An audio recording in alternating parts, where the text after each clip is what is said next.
נתחיל. שלום אברום, שלום אברום ארליך, הרבה זמן לא נפגשנו. שלום שלום, ערב טוב. אני שמח שוב להיפגש ולהתמיד בשיחות עומק איתך. כן, תראה, שיחות עומק, כשאני מסתכל על הפודקאסטים שיש היום בישראל, אז לפעמים אני נהנה, אני אומר, יש שיחה מעניינת, ולפעמים אני מאוד מתאכזב. לפעמים אני שומע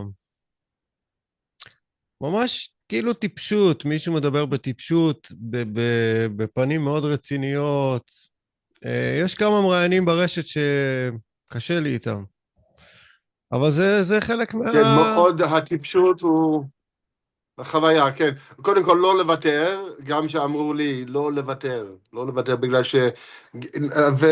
וכשניגשים עם טיפשות, זה פשוט מדהים שלפעמים אנשים פשוט מתמידים בטעויות, התחזית שלהם תמיד לא נכון, והם תמיד מאוד רציניים, והם הובילו, אני ראיתי את זה, תראה מה קרה, כל האוסלו, אז תסמונת אוסלו. הובילו אותם, היו כל כך בטוחים, כל החכמים, הם קיבלו כסף, כסף מזנבר עיני צדיקים, קיבלו כסף כל הדרג המקצועי, המומחים, הם הציעו את זה והובילו את העם לאסון. נכון שיצאנו מזה, אבל כן, אז טיפשות אני חושב שזה כמו 360 מעלות.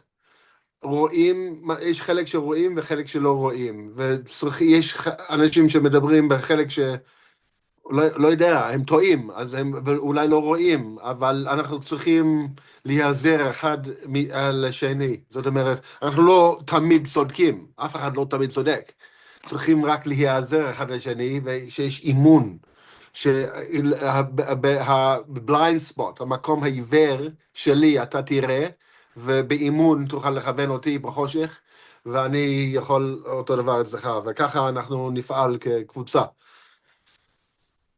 תראה, אני חושב ששיחות כמו שלי ושלך, ושאני עשיתי עם יואב, וביקשתי גם מברקוביץ', ועוד לא יצא לנו, אני חושב שאנחנו מעלים את הרף. זאת אומרת, מנסים איכשהו להעלות את הרף האינטלקטואלי של השיחות, ואנחנו גורמים לפודקאסטים אחרים לנסות להעלות את הרף. אבל הטיפשים הם... אני אוהב שאלות ותשובות. מה? מה אמרת? נו, תמשיך. אני אני אוהב אומר שאלות ותשובות, זאת אומרת, אפשר לפרוץ באמצע. כן, כן, אנחנו בשיחה די פתוחה, ואנחנו כבר לא בשיחה ראשונה, והקהל, מי שמצטרף עכשיו ולא מכיר אותך או לא מכיר אותי, אני מאמין שאם זה מעניין אותו, תמיד יכול ללכת אחורה לתוכניות אחרות שעשינו ביחד, ולתוכניות שאנחנו מתראיינים אצל אורי מילשטיין. ומה שאני חושב זה שאנחנו מעלים את הרף האינטלקטואלי, בעצם דורשים מהשאר הפודקאסטים לעלות ברמה, כי הקהל קובע. הקהל קובע, הקהל דורש רמה, קהל שיש לו רמה. אני כן מרגיש שיש פידבק בקהל של אנשים ברמה, מלומדים, שיודעים להבדיל בין קשקושים גמורים שהם המצאה גמורה, לבין ניסיון אינטלקטואלי, גם להסביר את המציאות, גם להבין את המציאות. וכששלחתי לך אחרי שהתכתבנו, אז שלחתי לך כמה נושאים לשיחה הזאתי, ואולי אני אגיד את הנושאים לצופים. אני רציתי לדבר איתך על האינטליגנציה המלאכותית בבקשה. והעידן הדיגיטלי, איך הוא משפיע על התא המשפחתי לדעתך. זאת אומרת, ללבן איתך את הנושא הזה, גם מבחינה חוקית, מה שקורה באוסטרליה היום, שלא נותנים לצעירים להיכנס לרשתות. גם רציתי לשמוע ממך, כי באיזשהו מקום שמעתי שיש לך איזושהי הכרה עם העולם השיעי, אמרת משהו שאתה מכיר את שיטת השלטון האיראנית, וגם זה הייתי רוצה שהצופים קצת יקבלו מידע, בוא נגיד, לא קנוי. אנחנו לא אנשים שקונים אותנו, אולי אנחנו טועים, אבל אנחנו לא מדברים בשביל אף אחד ובשביל שום אג'נדה או קבוצה אני עולמית. ממש לא. אני רוצה שיהיה ברור מאוד, אף אחד לא משלם לי.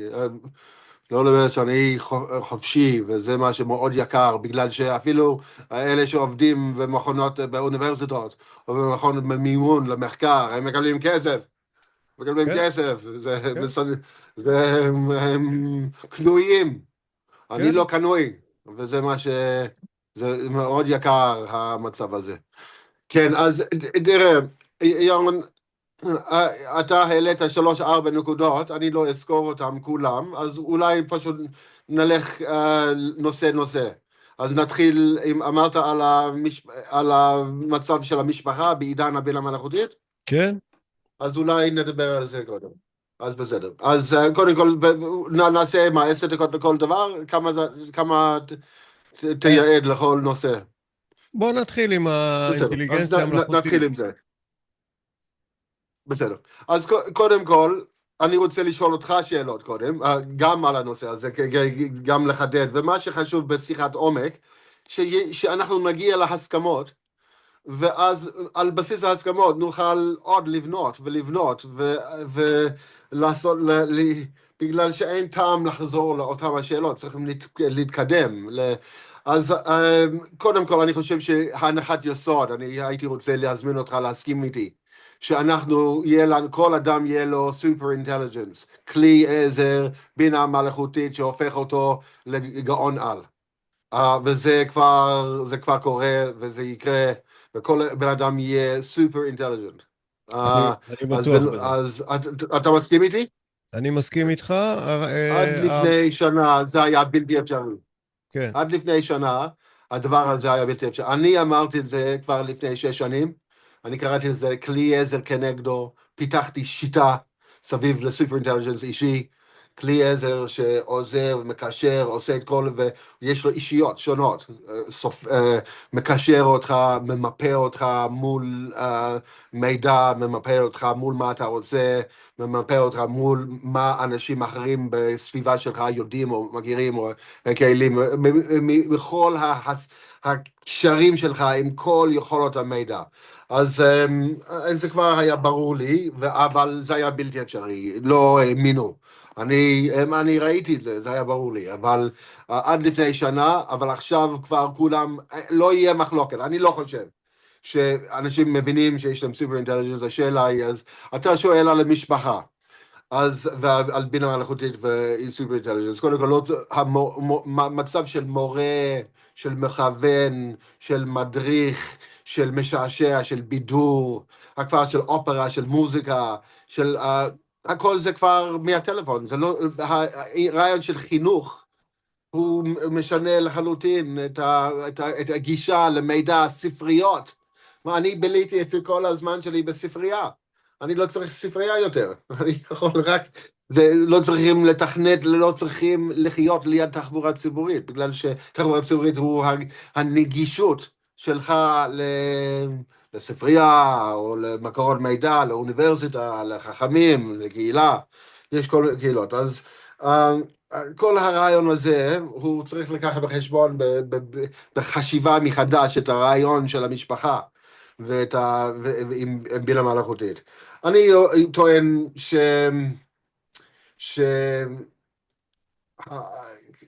שהריבונות, הוא העצמאות, הוא קשור למידע. כמו שהעצמאות שלנו קשור לאדמה, שיש חיים, אפשר לחיות על האדמה. ועל האדמה אפשר להשתמש בכלים, לעט ולסיכה ולמזמרות, ועל אף שהם, בסין, הדברים האלה היו כלי נשק, השתמשו בזה לכלי נשק, והיו תקופות שהשלטונות רצו למנוע את השימוש של כלי חקלאות, בגלל שזה דו-שימושי, זה כלי חקלאות, אבל יכול להיות גם כלי נשק, גם אותו דבר עכשיו, זה מה שנקרא נשק דו-שימושי, גם לחקלאות, הדשן, או זה יכול להיות גם לפצצות. אז, אז כמו שהאדמה והכלים לעבוד את האדמה הם הבסיס של העצמאות והריבונות האישית של הבן אדם, זכותו לנהל את גורלו. היום זה אותו דבר עם מידע, ועם הכלים לשמש את המידע. ואז אבל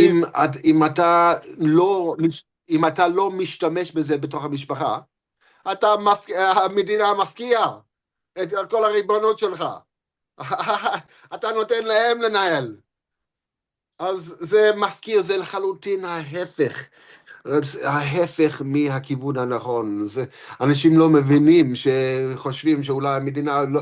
אני הצעתי את עצמי, הילד שלי בן 8, הוא היה הולך לבית ספר, והצעתי את עצמי לוועד מורים, לא, לוועד הורים, להציע על איך להשתמש בטלפון נייד.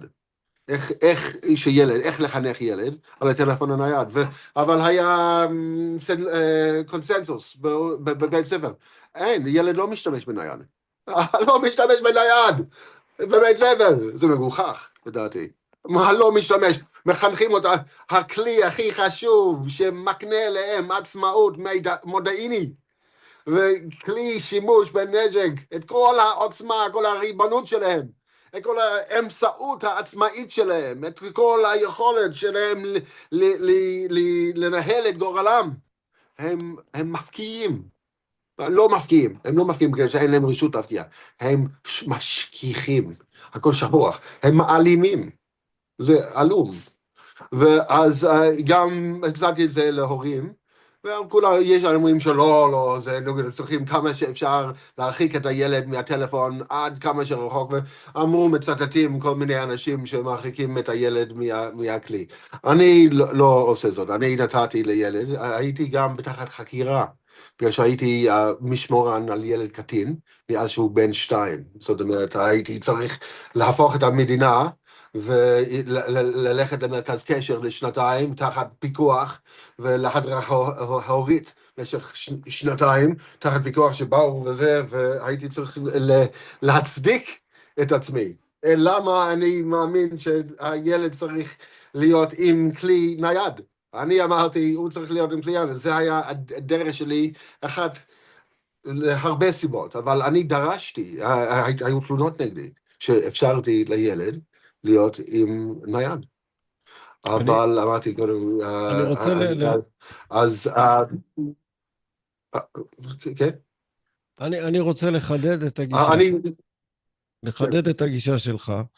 אני רוצה, אני מסכים איתך שהפוטנציאל היום של האינטליגנציה המלאכותית מעניקה לכל אחד אפשרות שיש לו עוזר גאון, שקרא את כל הספרים בעולם ואת כל המידע שיש בעולם. אני חושב שזה מאוד תלוי בבן אדם, זאת אומרת, אם הבן אדם טיפש, הוא לא יוכל להשתמש בכלי הזה, הוא לא יוכל לנצל אותו. ובשאלה ששאלתי ללמד אותך, אותו איך לצלם.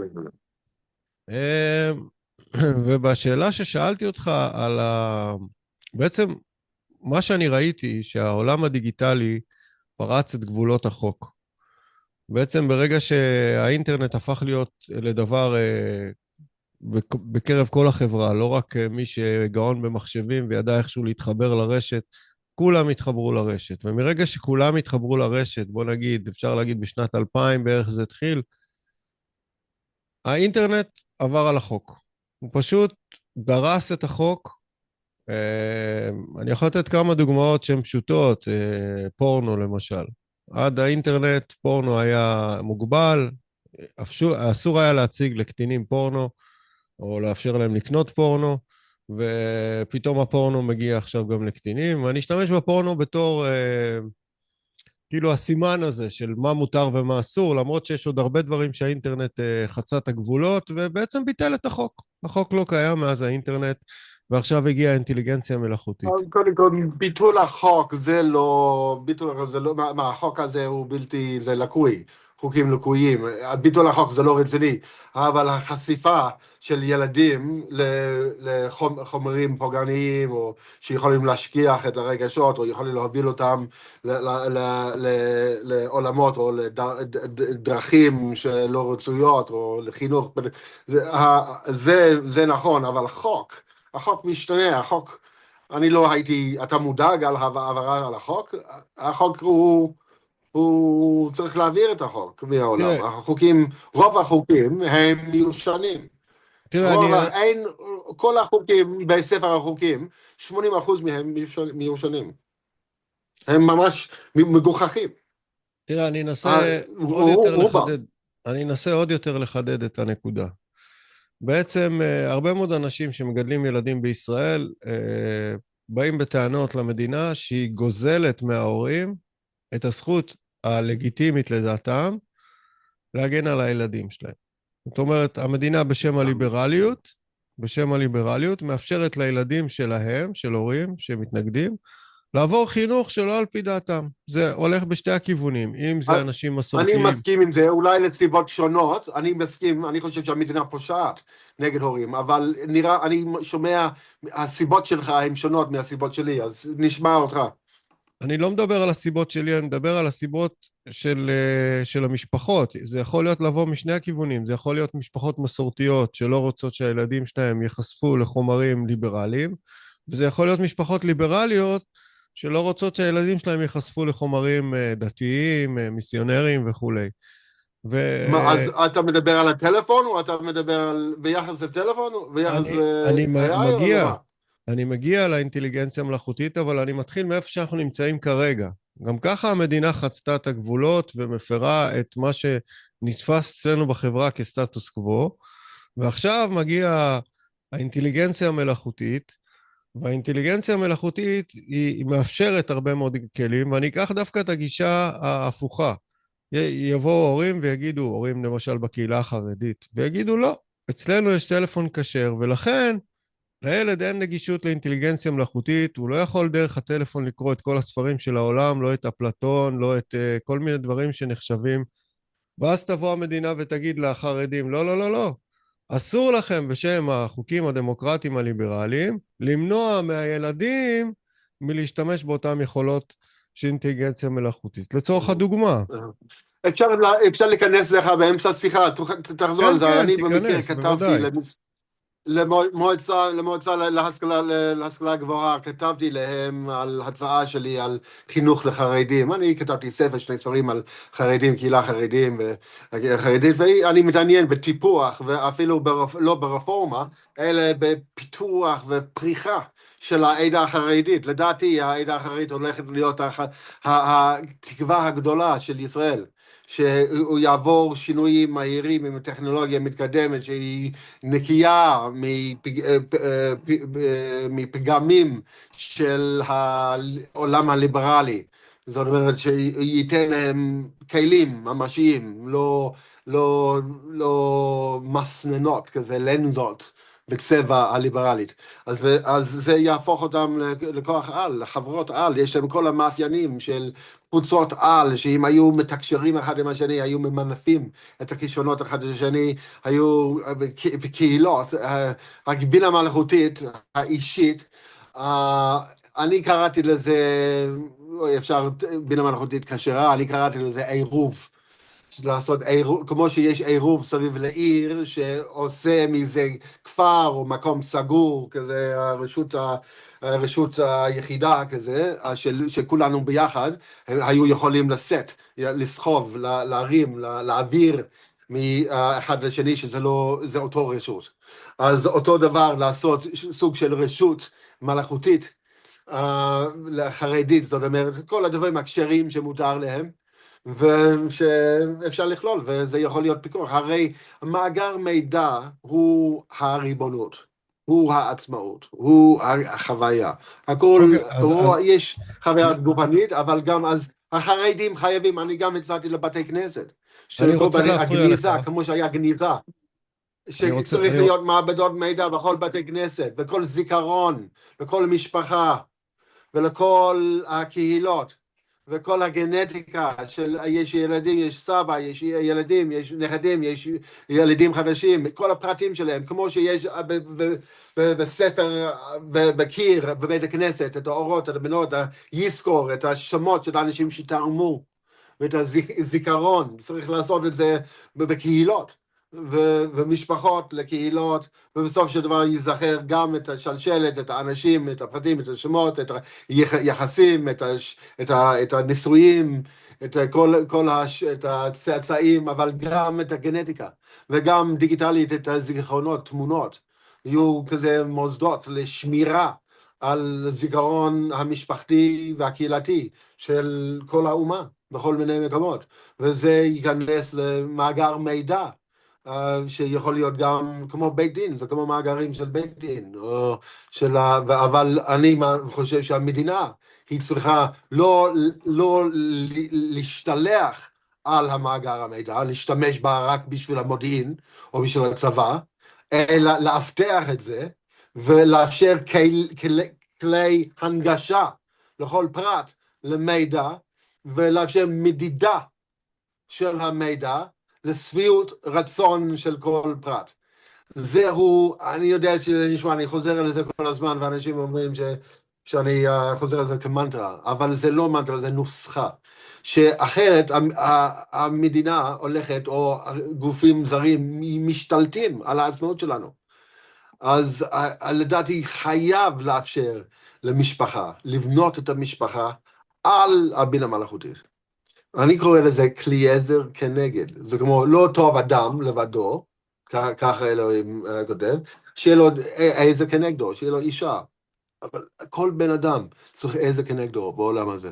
וכלי עזר מלאכותי, אישי, ואז בונים פיגומים, אני קורא לזה פרוטוקול בין כלי עזר, אז זאת אומרת בין אבא ובין ילד, בין בעל ואישה, בין הורים ובין סבא וזה, וכל אחד הוא מנהל, ובוודאי שיש שמירה על פרטיות ומדידת תועלת, חייב לבנות את השמירות האלה. מצד אחד אי אפשר להתעלם מזה, בגלל שזהו הכלי שמאפשר את העצמאות ואת החוסן מפני ניסיון של פורענות או השתלחות על העצמאות שלך. אתה חייב את זה, זה הגנה, זה כלי עבודה, זה כמו כלי, זה זכות לשאת כלים, זה לא רק כלי חקלאות, זה גם כלי נשק להגנה, או להגנה מפני הדורסנות של השלטון. אבל חייבים את זה. אז כל ילד חייב, כמו שכתוב בתורה, ושיננתם לבניך ודיברת בם. מה זה לשנן? קודם כל לשנן זה שיניים, לשנן זה משנה, זה ללמוד, זה לחזור, אבל זה ללמוד דברים שחשובים, שמורכבים, אתה משנן אותם. ושיננתם לבניך, ודיברת בם, וכתבת על מזוזות ביתך ובישעריך. כתיבה, זהו הטכנולוגיה המתקדמת ביותר, זה אחד מהפעמים הראשונים שמוזכר בכל כך ישן. או תגיד, בשביל זה אנשים רוצים להגיד שהתורה הוא מהשנה החמישית או השישית, בגלל שאם זה היה מהשנה ה-1200 לפני הספירה, ודיברו לכתוב, ולהזכיר ולהשתמש בטכנולוגיה המתקדמת ביותר, לשנן לילדים, לדבר עליהם, איך להעביר. מדובר פה על גם הכלים של המשכן, זה הלימוד בין דורי, את היכולת להשתמש בכלים. וזה לא, זה אותו דבר עכשיו, אנחנו צריכים ללמד את המשפחה להשתמש. אני מראה לילד להשתמש, לכתוב, לעשות מכתבים, אני מאמין שהכל ישתנה עד שזה יהיה שימושי לו, אבל שימוש של הכלים וגם איך לחסום דברים, חומר פוגעני, ואיך לנהל משבר, חייבים, ואיך לבנות מערכות. אנחנו חייבים החלוציות החשובה, המוסרית, הטובה, הציונית, היא חייב להיות גם דיגיטלי, ואיך לשמור מערכות שישמרו עלינו כקבוצות, כמשפחות, קבוצות, קהילות, וכאומה. זהו החלוציות הבאה, וזה מתחיל במשפחה. כן, אני... תראה, אנחנו התחלנו את השיחה הזאת מהנושא הזה של המגבלות בהתחשב במבנה המשפחה, אבל אתה דווקא גלשת למקום הזה שהמדינה היא זאת שלפעמים מגבילה את המידע מהאזרח, ושאתה אומר זה זכות של האזרח להחזיק את הכלי הזה כמו שהייתה לו זכות להחזיק את המעדר ולגדל לעצמו את האוכל שלו. בעצם המדינה מנסה... ואדמה, קניין, כן. קניין, נחלה. זה דבר כל כך... תן לי צ'אנס, בבקשה. בעצם אתה אומר שהשלטון זה לא המדינה, זה לאורך כל השנים וכל התקופות. השלטון מנסה לקחת מהאזרח זכויות בסיסיות כדי לשלוט בו. אם זה לקחת ממנו, אם זה בתקופה שהפלישתים מנעו מהיהודים כלי נשק, ואם זה בתקופה שהשלטון לא רוצה שהאזרח ילמד קרוא וכתוב, הוא לא רוצה שלאזרח יהיה נגישות לאוניברסיטה, ואז קמים אזרחים ואומרים לא, זה חובה בסיסית של האזרח להגיע לאוניברסיטה, זה חובה בסיסית של האזרח ללמוד קרוא וכתוב, זה חובה בסיסית של האזרח נגישות לתקשורת, נגישות לאקדמיה. אנחנו זוכרים בתור יהודים שהאיסור להיכנס ולהשתתף בלימודים אקדמיים על היהודים זה אחד האיסורים הידועים לאורך כל ההיסטוריה.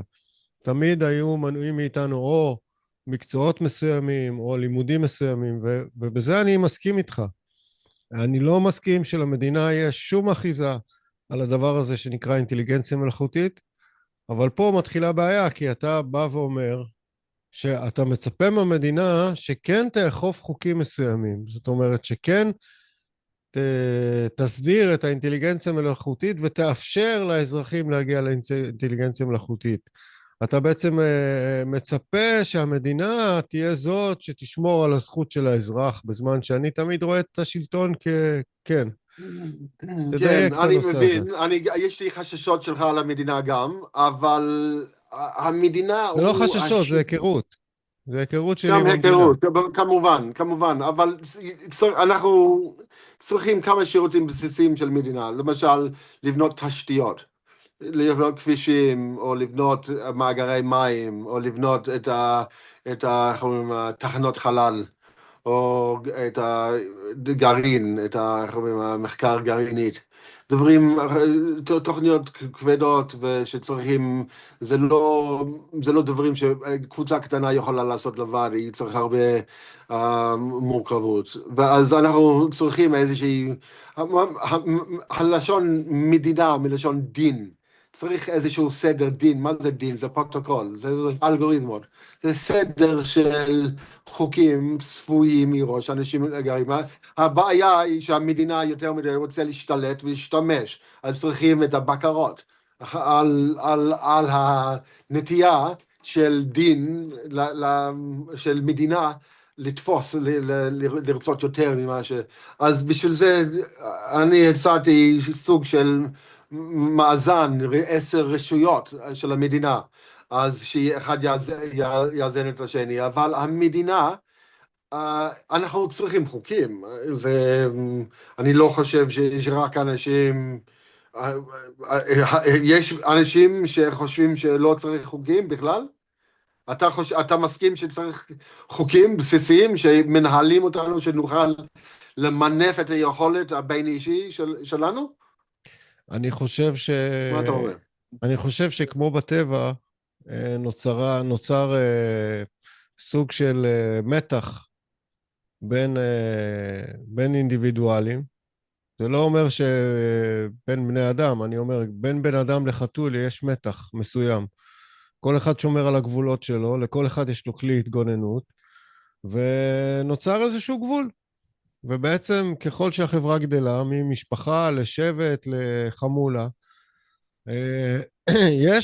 מתחילים להיווצר בתוך אותה קבוצה גופים שמנסים לפתור את הקונפליקטים מהר יותר. במקום שאני ואתה ננהל דיונים ארוכים עד שנגיע לעמק השווה, אז באים ואומרים לנו, במקום שתריבו ותלמדו להשלים, אנחנו מראש כחברה נעזור לכם לעבוד ביחד. במקום שאני ואתה כמו... זה דין, זה משפט. מה? אז שם נוצר זה המשפט. דין, זה דברים, דין ודברים. אז שם נוצר הרעיון של משפט, עוד לפני שהיו דברים ולפני שהיו דברים כתובים היה משפט. היו שופטים, מישהו היה הגדול יותר היה שופט, אפילו אבא בבית רואה את הילדים רבים, הוא יוצר משפט. ודאי. והמשפט נכון, תמיד... ודאי, יש משפטים בכל מקום. נכון, אז... מספר זה סיפור וספר, וזה דרכי מסגור של המציאות, ואנחנו עושים את זה כל הזמן. השאלה היא העיצוב שלה. למה המטרה, איך בונים את זה? ואנחנו צריכים להיות הרבה יותר, איך אומרים, מאופיינים, כדי לעצב את זה בצורה נכונה, ולקבל על זה, לעשות את זה בתבונה, ולא כמו אנשים שטועים בחושך. אז זה בדיוק הסיבה של הוידאו הזה, שאנחנו מבינים שהחברה תחפש במוקדם או במאוחר לנסות ולהגדיר את הגבולות של השימוש באינטליגנציה המלאכותית, מה נכון להשתמש ומה לא נכון, ואנחנו עוד לא יודעים איזה גבולות היא תפרוץ, האינטליגנציה המלאכותית. אז בוא נעשה כמה הסכמות, נגיע להסכמות, שקודם כל, אתה, אם מישהו משתמש בכלי, ועוד מישהו משתמש בכלי, אז צריכים קשר ביניהם, צריך תיאום ביניהם. אז התיאום הזה הוא דין, הם דינים, זה פרוטוקול, זה הקשר ביניהם. אז צריך חוקים. השאלה היא, אני חושב שאם כל אחד, זה ההזדמנות להפוך את הכל, בגלל שבמקום משפטים היו דברים שהיו צריכים ספרים, היה דפוס, היה צריך כתב, היו צריכים משפטים, היה דקדוק, היה צריך שטר, היה צריך עט, היה צריך כל מיני הרכבה, היה צריך שרשרת תעשייה מאוד מורכבת, אפילו להגיע לרמה הזה שיש כותב, יש מחוקק, יש קורא, יש מוציא, זה מערכת שלמה, ועכשיו, רק האליטות שידעו לעשות את זה ולחדד את כל היכולות האלה במקום אחד, בבית מדרש או בבית מחוקקים, היה אפשר לדמיין, אבל עכשיו כל אדם יכול לעשות את העבודה של מחוקק בפרלמנט. אז למה לא להשתמש בטלפון שלו כבית פרלמנט, מחוקק, ובית משפט, מחוקק, לא, אז כל בן אדם הופך להיות מעצמה, והחוקים יכולים עכשיו, אפשר באמת להפוך את זה שהעובדי מדינה הם עובדים בשבילך באמת. אז באמת אפשר למדוד אותם, הרי הם נושאים גם את זה, אפשר אני אנסה למקד אותך. אני אנסה למקד אותך, כי אתה מסביר את זה מהרבה כיוונים, ואתה גם רוצה להסביר את עצמך ואת הרקע שלך ואת ההבנה שלך, ואני רוצה למקד אותך, ברשותך. האינטליגנציה המלאכותית שאני משתמש בה, אני משתמש בג'מיני. ואני הגדרתי את ג'מיני, ואני הוציא את ההגדרות שלי לשוק, הגדרתי אותו. בעצם שכללתי את הג'מיני שלי, על ידי זה שעשיתי בו שורה של הגדרות, שהבסיסית שבהם זה אני מגדיר לו מה אסור לו לעשות. אני התחלתי את הדרך אחרי שעבדתי איתו כמה פעמים, מחקתי קבצים, הוספתי קבצים, בסוף הגעתי לאיזשהו קובץ מאוד בסיסי, שהוא קובץ הפתיח שלו שמגביל אותו. אסור לו לגשת לכל מיני דברים בטלפון שלי.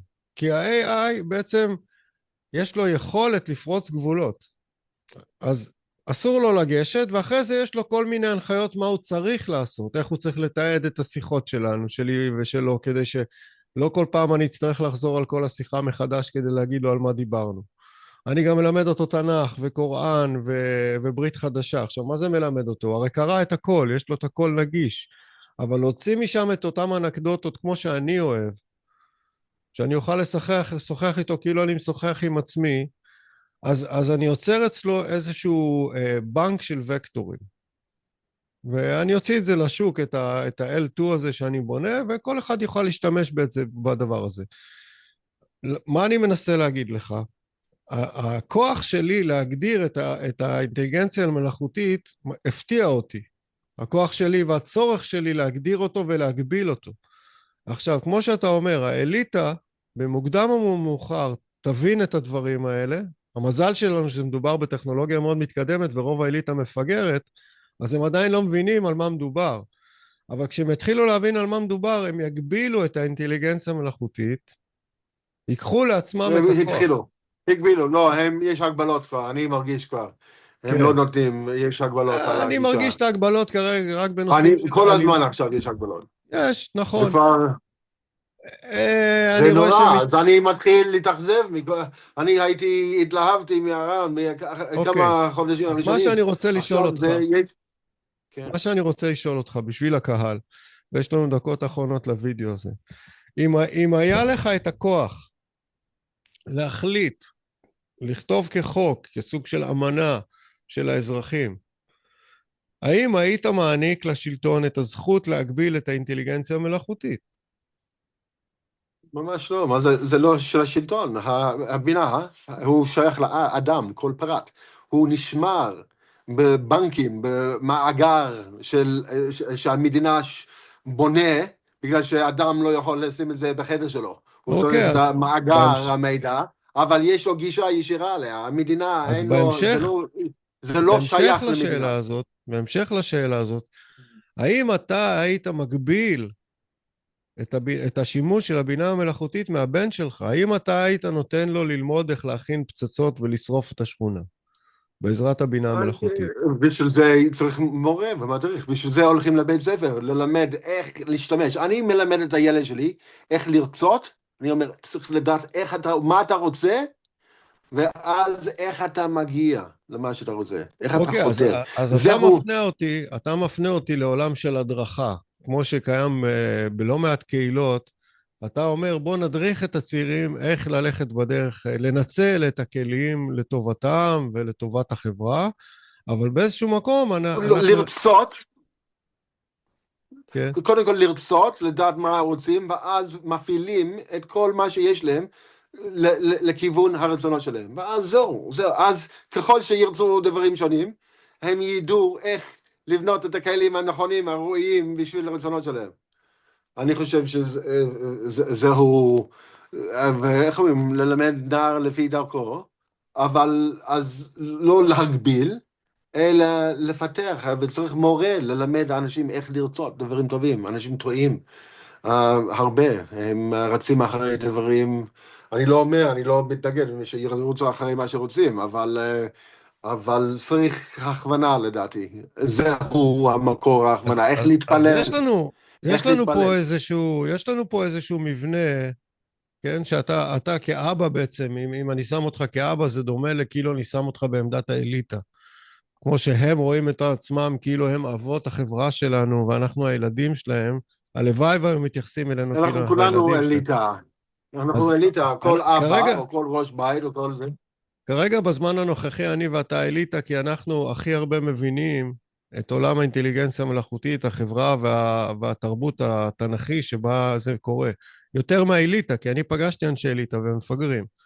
אנחנו כרגע בשיא, אבל ברגע שהם יתחילו להבין, ואנחנו כמובן נעזור להם להבין, הם יתחילו להגביל את הכוח אליהם, הם יתחילו לקחת את הכוח אליהם, כמובן בכל השיטות המטופשות של הבירוקרטיה שלהם, הם יגידו שאסור לך לגשת לבית משפט עם טפסים מוכנים על ידי אינטליגנציה מלאכותית וכל מיני כאלה, כי אנחנו עכשיו פורצים את הגבולות. בעצם אפשר לבטל את הלשכה של עורכי הדין, אפשר לבטל את כל עורכי הדין. ממש, אפשר כל להגיד לכולם הלשכות, כל שלום, לכו האגודות, כל הביתה. האיגודים, כל החברות, כל העמותות, לא צריך, זה הכל מלאכותי, זה מגוחך, זה מיושן.